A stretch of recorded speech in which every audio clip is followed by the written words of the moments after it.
Your blood sugar can spike and crash dozens of times throughout the day, and you can feel absolutely nothing. No warning, no symptoms, just silent damage in the background while you think everything is fine. A study in Nature found that even healthy people without diabetes have significant glucose swings they have no idea that are happening. In type 2 diabetes, it's even worse. And a finger stick meter, it catches one moment, it misses everything else in between. That's exactly the problem a CGM solves. Hey everyone, my name is Dr. Andy Hill. I'm a pharmacist, personal trainer, and a type 2 diabetes health coach.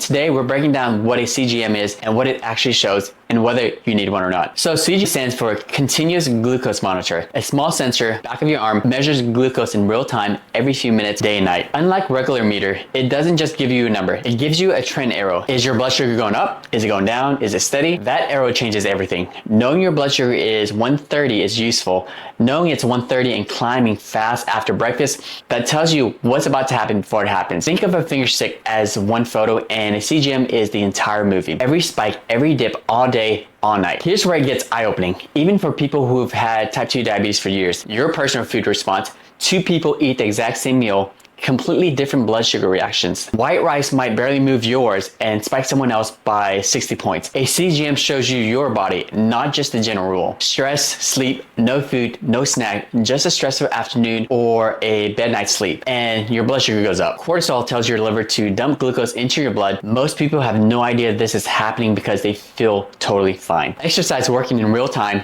A 10-minute walk after dinner can flatten a post-meal spike on the spot. You can literally watch it happen on your phone. That kind of feedback is more motivating than anything I can say in a video. Overnight patterns. Your liver releases glucose while you sleep, even when you haven't eaten in hours. It's called the dawn phenomenon. It's why some people wake up with higher blood sugar than when they went to bed. A CGM catches that. A morning finger stick just shows you the aftermath. But not everyone needs one permanently. But more people would benefit than you think. Here's how I break it down. Newly diagnosed with type 2 diabetes or pre-diabetes, wear one for the first 60 days. The education you get from watching your own body response to food and stress is worth more than any handout. Next, your A1C isn't budging despite doing everything right. A CGM finds a problem a twice yearly number can't locate. The post-meal spike you didn't know about, the food you thought was safe, the stress response hitting your glucose at 2 p.m. Number 3, you're on insulin or medication that can cause lows. Not optional at this point. Real-time lows alerts a safety tool, not just a data toy. And finally, you just want to understand your body better. Valid reason on its own. Most people are using CGMs for metabolic awareness, not because they have it, because the data is actually useful. If your numbers are well controlled and stable, you may not need one long term, but I bet most people with type 2 diabetes learn something that changes how they manage, even from just 30 days of data. So the good news is you don't need a prescription for every CGM out there. 2 solid options for type 2 diabetes that you can grab over the counter right now.